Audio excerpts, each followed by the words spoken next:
Je ne parlerai pas. Je ne parlerai pas. Je ne parlerai pas. Je ne parlerai pas.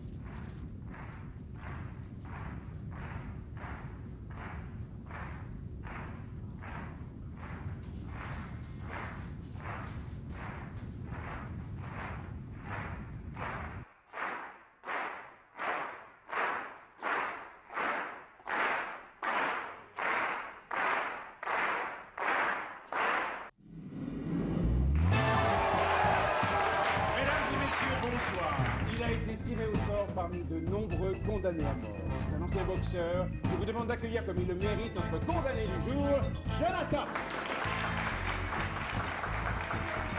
Mon nom est Daniel Paulin. Mesdames et messieurs, vous allez vivre un moment exceptionnel. Pour la première fois dans l'histoire de la télévision, un condamné à mort, sélectionné au hasard dans une prison, se voit offrir la chance de pouvoir être gracié par vous. Et ce soir, mesdames et messieurs, c'est le grand soir. Au cours de cette première édition express de Mort à l'écran, seulement vous, devant votre téléviseur, aurez le pouvoir de décider si cet homme mérite de vivre ou de mourir. Pour vous aider dans votre choix, nous avons invité 4 personnes. À ma droite, et portant le motif pouce vers le haut, merci d'accueillir les supporters, qui en appellent à votre plus grande clémence. À ma gauche, et portant le motif pouce vers le bas, merci d'accueillir les détracteurs, qui en appellent à votre plus grande sévérité. À 19h45, le condamné sera soit mis à mort sur la chaise devant vous, soit il sera gracié. Et tout cela sous vos propres yeux. Cela dépend de vous.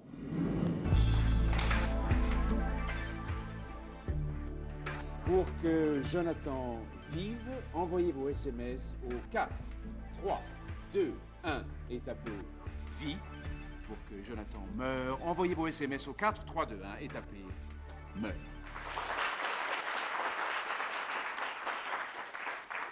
Et maintenant, découvrons d'un peu plus près qui est Jonathan, notre condamné du jour. Avant cette fameuse nuit où tout a basculé, Jonathan rêvait d'être un champion de boxe, tout comme son idole, le grand Joe Louis. Son enfance fut à demi-teinte, dans l'unique et privé de son père, qui succomba dans un accident de voiture. Il reçut une éducation stricte de sa mère, façon de bouche à la Rob.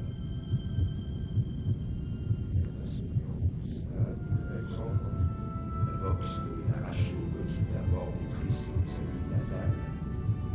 Mais c'était sans compter sur son caractère influençable et son goût pour le monde de la nuit.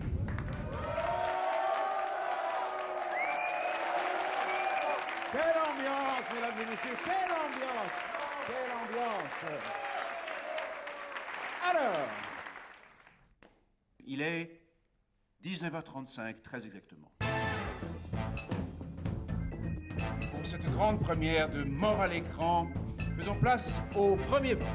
Alors, vie, 69%, meurt, 31%, mais c'est un véritable plébiscite. Mesdames et messieurs, pour l'instant, ce garçon va vivre. je vous demande à présent d'accueillir comme il se doit M. Arthur Monti, tenancier de la discothèque Le Pélican et ancien employeur de la victime. Depuis quand connaissez-vous la victime, Patrick Delmas? Depuis presque 10 ans, il a commencé au Pélican comme barman. Étiez-vous au courant de l'altercation qu'il y a eu entre Patrick Delmas et Jonathan, le condamné, devant votre établissement? Un peu que j'étais au courant, j'étais là le soir où ça s'est passé. On est venu me prévenir qu'il y avait un problème à l'entrée. Et ben c'était ce mec-là qui gueulait comme un putois après Patrick parce qu'il n'avait pas voulu le laisser rentrer. Moi, c'est à ce moment-là que cet abruti m'a regardé droit dans les yeux en me disant que c'est pas le droit de refuser l'entrée. Mais monsieur, c'est pas des gars comme ça qui vont faire la loi et nous dire cet homme ne mérite pas de vivre. Il a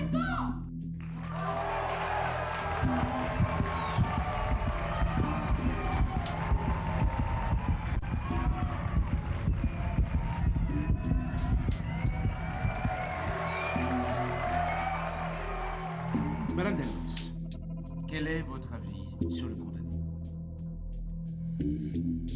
Cet homme ne sait pas faire la différence entre un ring de boxe et la réalité. Il a tué mon amour. Il doit mourir. Qu'il brûle en enfer. C'est tout ce qu'il mérite. Revenons, si vous voulez bien, sur les circonstances du drame. Qu'aimeriez-vous dire aux gens qui nous regardent chez eux ce soir? Ce type, cette crapule, a sauté sur mon mari. J'étais seule, tétanisée. J'étais seule dans la nuit. Patrick est tombé sur le sol, la tête la première. Cette enflure en voulait vraiment à Patou. Enfin, Patrick.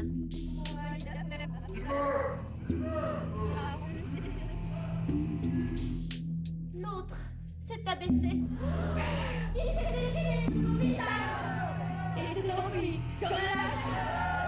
Quand je me suis baissée, c'était fini. Je n'étais plus mon mari. Pourquoi tu lui as fait ça? Salaud!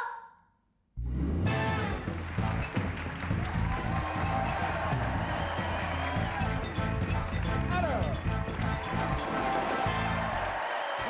34% vie, 66% meurt, ça chauffe! Ça chauffe pour toi, Jonathan! Quelle ambiance, quelle ambiance, quelle ambiance!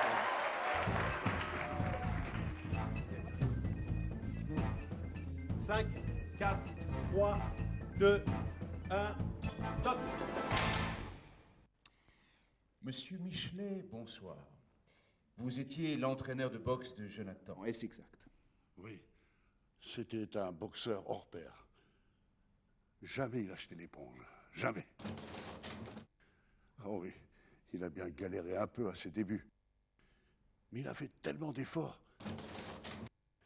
Il a été sélectionné pour le championnat national des mi-moyens, dis donc.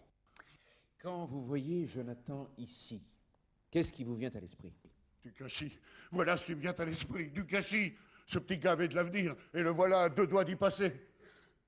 Et vous me dégoûtez, ça me fait honte, toutes ces lumières, tout ce spectacle, mais ça me dégoûte, vous n'avez pas honte. C'est une honte, je vous dis, moi. Merci de cette intervention. Que d'émotion ce soir, que d'émotion. Les aléas du direct, mesdames et messieurs. Et maintenant, mesdames et messieurs, avant d'accueillir notre dernier invité de ce soir, je vous rappelle que nous rentrons dans les dernières minutes de ce vote. Dépêchez-vous, dépêchez-vous, car le sort de cet homme est entre vos mains. Il a pris soin de Jonathan depuis son arrivée dans le couloir de la mort. Je vous demande d'applaudir le père Avalon. Pourquoi réclamez-vous sa grâce? J'ai passé 15 ans de ma vie dans les prisons à donner l'absolution à des condamnés. Je n'ai pas connu que des agneaux. Et je n'ai jamais vu un seul de ces regards privés de la lueur divine qui fait d'eux des hommes. Oser la supprimer, c'est l'espèce humaine tout entière qui perd son âme.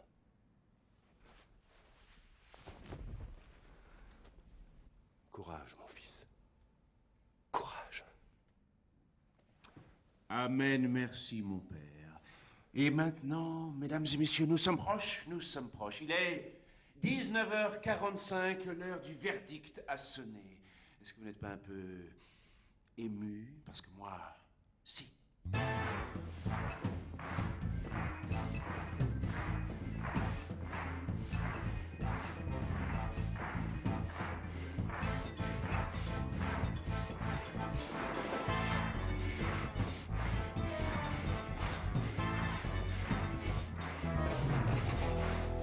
Ouais!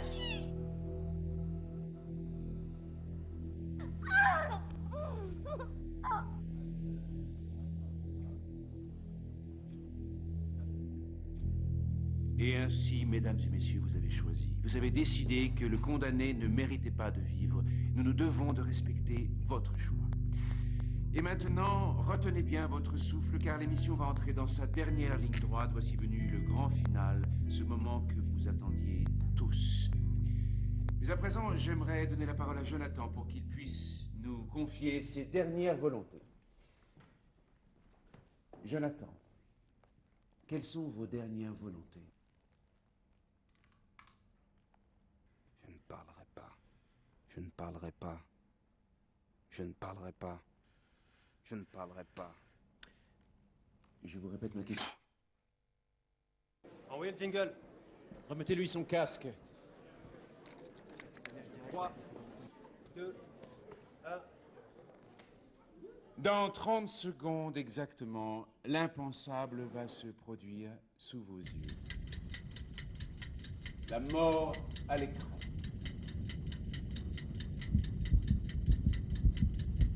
Pour cette première émission, je vais demander à Madame Paula Delmas, la femme de la victime, de bien vouloir appuyer sur la menotte. Paula.